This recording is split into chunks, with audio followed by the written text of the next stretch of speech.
Hello friends, welcome back to my channel. आज का जो हमारा चर्चा का विषय है वो है एक दल के प्रभुत्व का दौर। और जो मैंने ये विषय है वो लिया है ट्वेल्थ क्लास की एनसीईआरटी से। ट्वेल्थ क्लास की एनसीईआरटी का ये फर्स्ट चैप्टर है और ट्वेल्थ क्लास के लिए ये वीडियो बहुत ही ज़्यादा नॉलेजफुल होने वाली है, तो प्लीज़ इस वीडियो को पूरा वॉच कीजिएगा। और साथ ही मैं आगे भी बहुत सारी वीडियोज़ लेके आऊँगी अगर आप मेरी वीडियो को लाइक करेंगे तो। और प्लीज़ अगर आपको कोई डाउट हो तो कमेंट बॉक्स में मुझे बताइएगा, मैं ज़रूर उसको सॉल्व करने की कोशिश करूँगी। तो देखिए, लेसन का जो यहाँ पे नेम है हम उसको पहले समझ लेते हैं कि एक दल के प्रभुत्व का दौर का क्या अर्थ है।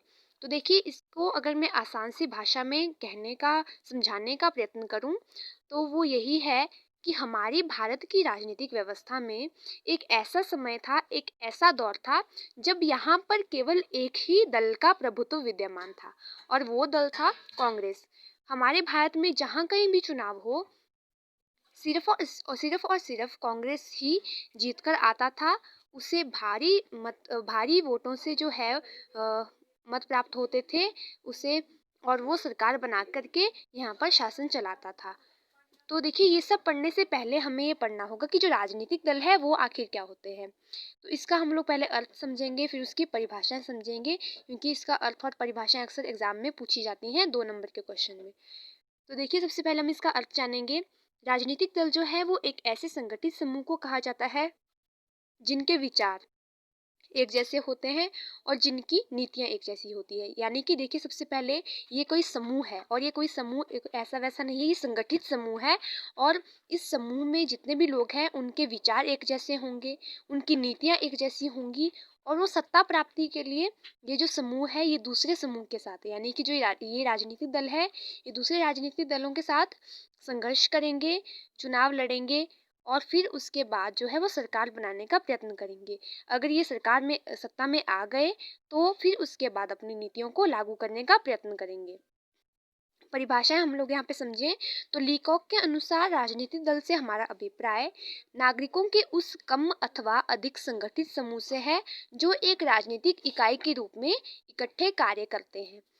यानी कि इसे हमारा अभिप्राय है कि ये नागरिकों के उस कम अथवा अधिक संगठित समूह को राजनीतिक दल कहा जाता है जो एक राजनीतिक इकाई के रूप में जो है वो इकट्ठे कार्य करेगा।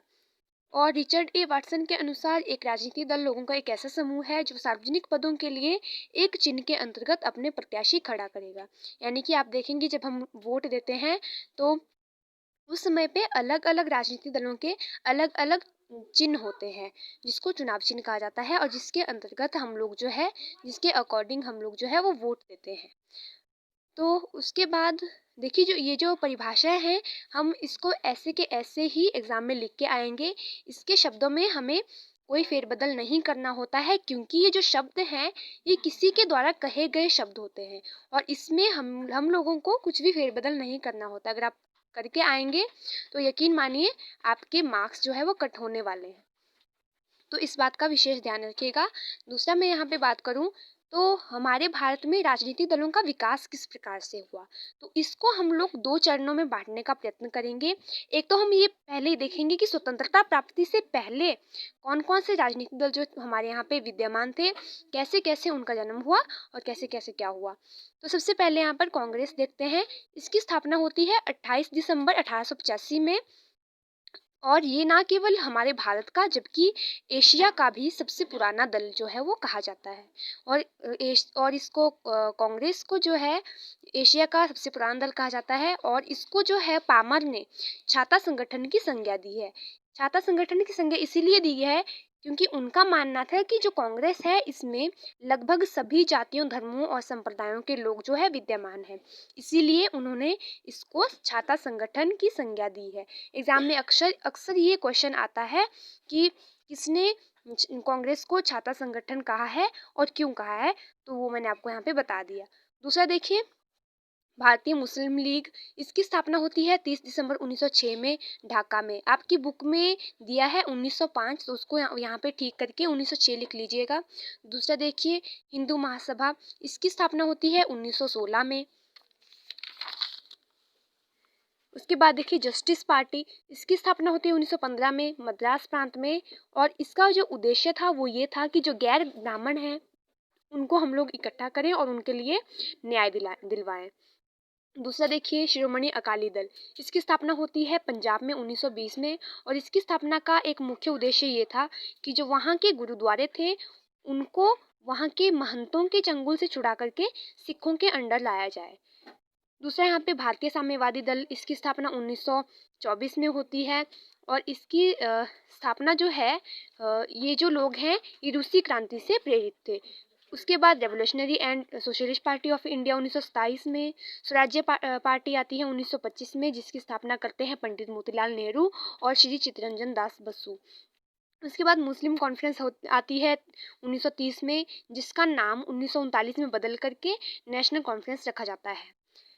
कांग्रेस से निकले राजनीतिक दल, देखिए जब किसी पार्टी के लोग जो है उनमें जब विचारधाराएं नहीं मिलती हैं तब वो लोग जो है उस पार्टी से निकल करके अलग से पार्टी का निर्माण करते हैं। जैसे कि कांग्रेस से यहाँ पर निकली सोशलिस्ट पार्टी 1935 में, फॉरवर्ड ब्लॉक बना बंगाल में 1939 में, रेडिकल डेमोक्रेटिक पार्टी बनती है 1942 में, और जिसकी स्थापना करते हैं एम.एन. रॉय।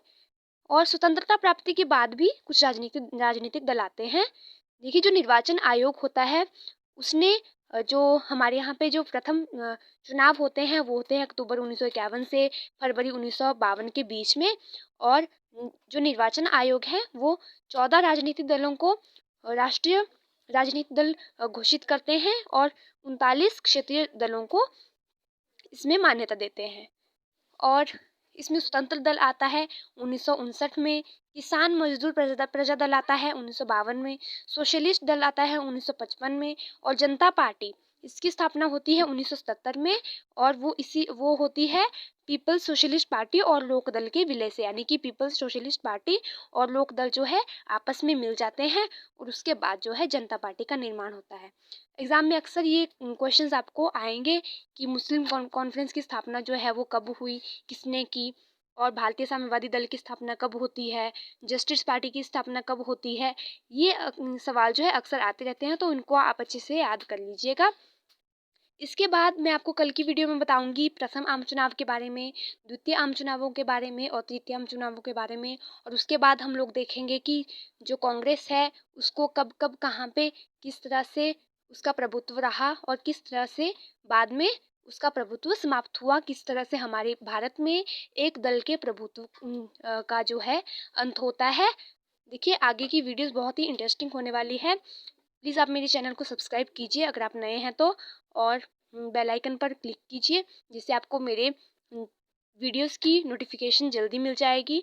और लाइक कीजिए अगर आपको अच्छी लगी है तो। अगर आपका कोई भी डाउट हो तो उसको कमेंट बॉक्स में लिखिए, मैं प्रयास करूँगी आपका हर एक क्वेश्चन सॉल्व करने की। Thank you and have a nice day.